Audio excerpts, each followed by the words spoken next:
If you got a 50% raise tomorrow, how long before you needed another one? Hold that question. We're not answering it yet.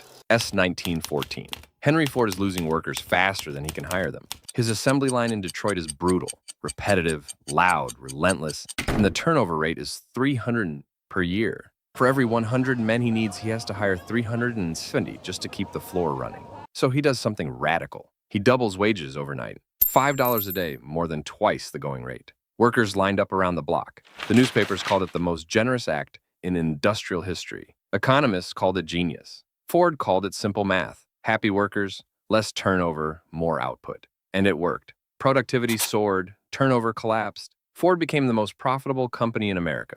But here's the part of the story nobody tells you. Within 2 years, many of those same workers, now earning double, were still living paycheck to paycheck. Some were deeper in debt than before the raise. The company towns around the plant had new stores, new goods, new things to want. The moment wages went up, the price of everything those workers desired went up with it. Not inflation. Something quieter, something internal. Their needs had expanded to meet their income, perfectly, almost automatically, and Ford, the man who gave them the raise, understood this better than anyone, because he also built the cars they were now buying on installment plans.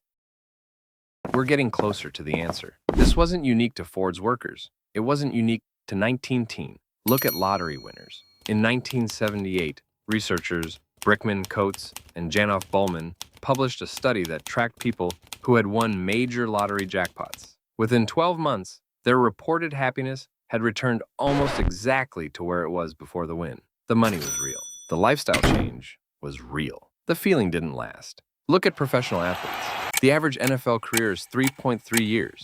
Within 2 years of retirement, an estimated 78% of former players are either broke or under severe financial stress. Not because they were careless, but because their spending had silently restructured it itself around a number that no longer existed. The pattern is always the same. Income rises, lifestyle rises to meet it. The gap, the breathing room, disappears. And the person is left running just as hard as before, only now in a faster belt. Psychologists call this the Hedonic Treadmill. The term was coined by Brickman and Campbell in 1971. The idea is simple. Humans have a baseline level of happiness, and no matter what happens, good or bad, we tend to return to it. We adapt. It's actually one of our greatest survival mechanisms. It's also the structural reason why more money, by itself, changes almost nothing about how financially anxious you feel. The treadmill doesn't care how fast you run. It adjusts. During World War II, the RAF and the US Air Force were losing planes at catastrophic rates. So they did the logical thing. They studied the damage patterns on the planes that made it back and reinforced the areas that were most hit. The planes kept going down. A statistician named Abraham Wald pointed out the error. They were only studying the survivors. The planes that came back were hit in places that didn't destroy them. The planes they never saw again, those were hit somewhere else entirely. They were solving the wrong problem, using only the evidence that survived. Now think about every piece of financial advice you've ever received.